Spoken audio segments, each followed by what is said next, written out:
Matthieu, chapitre 19, versets 13 à 30.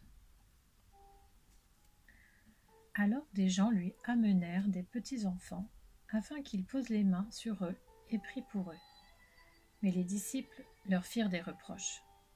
Jésus dit : « Laissez les petits enfants, ne les empêchez pas de venir à moi, car le royaume des cieux est pour ceux qui leur ressemblent. » Il posa les mains sur eux et partit de là.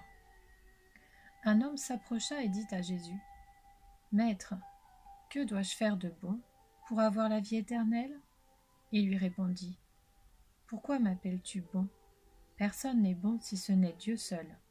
Si tu veux entrer dans la vie, respecte les commandements. » « Lesquels ? lui dit-il.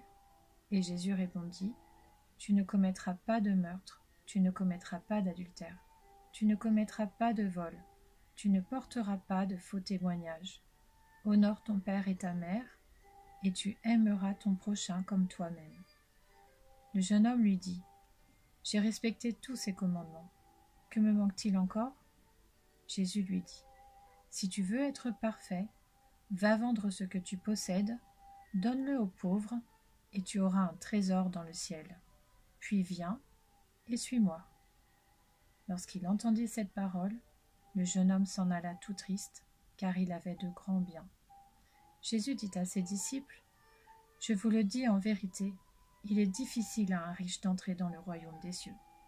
Je vous le dis encore, il est plus facile à un chameau de passer par un trou d'aiguille qu'à un riche d'entrer dans le royaume de Dieu. » Quand les disciples entendirent cela, ils furent très étonnés et dirent : « Qui peut donc être sauvé ? » Jésus les regarda et leur dit : « Aux hommes cela est impossible, mais à Dieu tout est possible. » Pierre prit alors la parole et dit : « Voici, nous avons tout quitté et nous t'avons suivi.